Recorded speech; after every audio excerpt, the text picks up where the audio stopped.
We're mic'd up with Montgomery. Welcome to Real Talk, where real estate meets real conversations. I'm Sean Harvey. I'm Brittany Newhorn. What's new? We just left a meeting. I actually want to talk a little bit about that. Okay, I don't know if people realize how many boards and how many membership groups there are within the real estate community. There's a lot. Because, I think people think, there's these agencies, and that's just it. And they make up their own shit. It's not like that. There's nationwide, statewide, but then also just our little local group. And we all start with the government shit. Yes. And then, stuff changes. We all have to change. We have all these meetings. Every time there's a change to a purchase agreement, we all have it across the board. Mm-hmm. We all have the same paperwork. Yep. Yeah. So the government changes something, and then the title companies have to change something, and then we have to change something. Then we're under. The state association has to change something, and the Huron board has to change something. So it's kind of a trickle-down effect, and every time there's just the slightest tweak or change, we have to reinvent the wheel. And it's not like we have, two, Democrat, Republican Party type of things. There's not, two parties. It's a whole blend of each agency in town blends together and makes up, the membership committee. It makes up, different parts of the committees to where every office in town together. And then every office in the state really gets together and puts together the purchase agreements and the forms, and we all have committees for that. So it's not Montgomery Real Estate's forms, right. It's the Huron Board of Realtors, which is members throughout the whole community. Yeah, and we have our own secretary. It's the whole legislative class that you do in school, where you have to approve your minute. It's all that. It's every meeting's that. So I think people there's just a lot of thought and time and stuff that goes into every purchase agreement. That's why we always recommend that you use a purchase agreement, because we've literally went through every scenario on it. And it's been reviewed by attorneys as well. Definitely. And I mean, it's not we just have a meeting and we all look and say, oh, I like that font. Right. We approve it. It's definitely not like that. Everybody has a lot of differing opinions. So it's actually kind of fun to get together, because somebody will look at it and say, yes, let's do it this way. The other person will say, you're crazy, you can't do that, talk to a lawyer, it's not going to happen. And then eventually we come to some 18-page topic. Sometimes it feels like it. But it's good, though, because it protects the buyer, the seller, us, everybody. It protects the whole thing, but also make sure it's done right. Because, you could do a for sale by owner and never use a realtor, but it could also have a lawsuit after. Yeah, I was there could be a lot of issues around that. So I like it too, because I think we all look at something and read something differently. Yeah, that's the big thing. Sometimes the verbiage. Interpretation is a lot of a purchase agreement, and there's a lot of different interpretation between people every day. I like the difference in the offices, because you might be telling us, hey, this is what that means. And then Angie at ACE could be telling her people, hey, this is what this means. It could be something completely different. So that's why we blend it together. Yep. We all figure out the same. It's great. Yep. So, I like it. It all works out. So we had a meeting today. Yeah. It was so much fun. Yeah, it was interesting. We got donuts. I like it. We got donuts and coffee. Donuts and coffee. Yeah, that's how you get a realtor there. You gotta bribe them. No, we're there. So, another thing I want to talk about today is the American dream. What is the American dream? It's changed. I really think it has. I think that that is the honest truth, because people are waiting longer for everything. And first of all, I'm a big believer that it stems from because we live longer.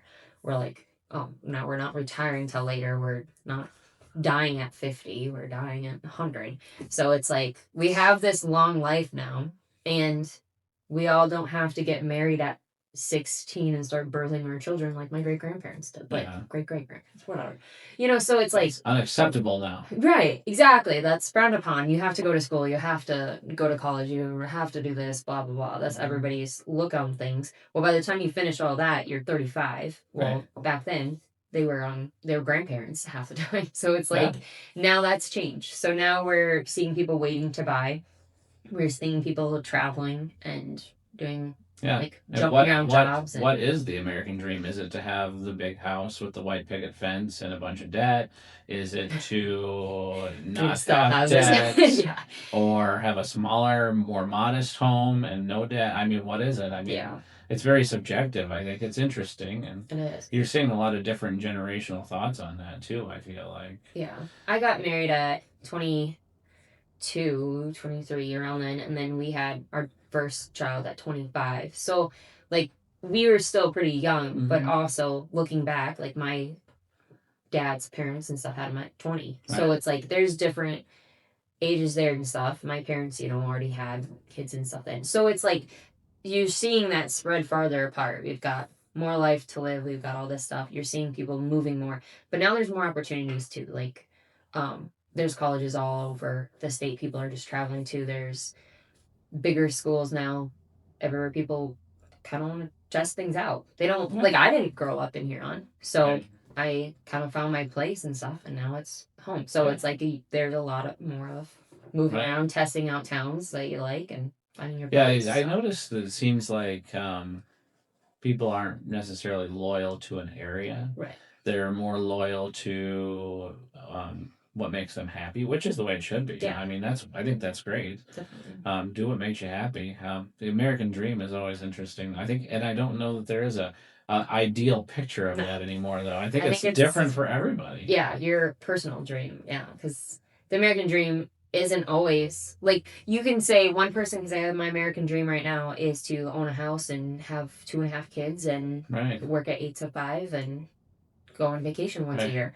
There you go. But then somebody else's dream is to not have kids, go on vacations every month, Right. and work a remote job. Yeah. And they might work a remote job in Or Texas, work 2 to 3 and they days a live here. week and then take Yeah. the rest of the week out, which more Exactly. power to you. Yeah, and that's great. And I think now we're seeing more of those like rentals because here's the thing. It's great to buy a house, obviously, to sell houses. We love when people have assets that they build off of. But also, if you're gonna buy a house knowing you're not gonna live here in a year and a half, I wouldn't do it. Don't plan on that. Right. Because you're not gonna make your money back. It's tough, Yeah. especially when the market is high. And Yeah, maybe unless you probably do work to it. If you just sit on it, if you improve makes- it, it's great. yes. But plan to live there for at least 2 years. Yeah, if To avoid Sorry. capital gains tax, Yes. of course. yes. And and honestly, there's home buying people, and then there's some people who maybe don't want the maintenance of it, and we understand that as well. I mean, if you're going to buy a house and never maintain it, that's not really healthy either. Right. So if you are a home buyer, it does help you build immense equity into your future. I mean, you know when you're 75 years old and you're ready to go into the assisted living facility, guess what you've got? Your whole house. That is a big savings account sitting there. Yeah. But you also have to maintain it. And if you don't want to maintain your property, then maybe the rental is the way to go, because then somebody else is kind of overseeing the maintenance aspect of it, and you can just pay them a monthly rent. Yeah. I think that as realtors right now, we meet with every single person on a whole different basis. Like, it's like us interviewing them, because it's like, well, what kind of house you want? Because not every family couple that comes in with 2 kids wants a 5-bedroom and a giant lot and all this. They want an easily maintained house because they do like going on vacations. Right. They want something on their low end of their budget so that they don't have to pay for it. They want a big house, so they want whatever they want. That's great, but we can never expect anybody to want what we think they want. My theory is always the bigger the house, the more crap you accumulate. Yes. The more you have to take care of.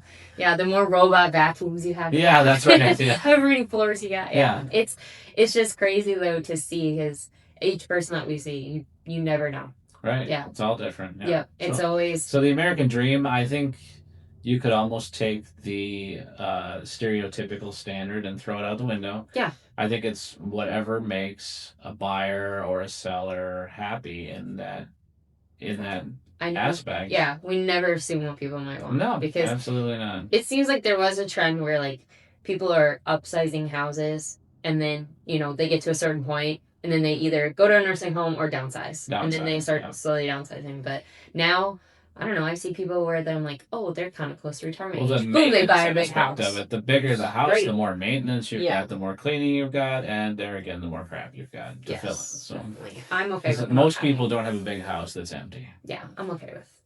I have 1,900 square foot. Yeah. That might be crazy to some people, but I don't need 4,000. I'm good. I don't want to clean that. So, yeah, I have a hard enough time. I hate cleaning showers. That's my thing. Showers are so fun. Yeah, like glass doors. Whoever made those. Yeah. That's the worst. Oh. Yeah. Get some of that frosted glass, then it's less noticeable. Right? The clear glass is like, no. Well, it's clear, but we can just call it frosted because that's what it looks like. No, it's fine. All right. That's Well, all I got for you. Yeah. Thanks for joining us today. Don't forget to like, comment, subscribe, and share. Yeah. Send us any questions you may have, and we're happy to answer. I'm still waiting for questions. Nobody sent a question in yet, so That's good. send us a question. Well, I send you questions daily. Well, she does, but yeah, me too. Those aren't. Yeah. It's real estate questions. Yeah. Yeah. You know, Kind of client specific though for the show. that's true. Yeah. Yeah. Well, have a great That's week, so and thanks for joining us. Peace. And remember, who you work with matters.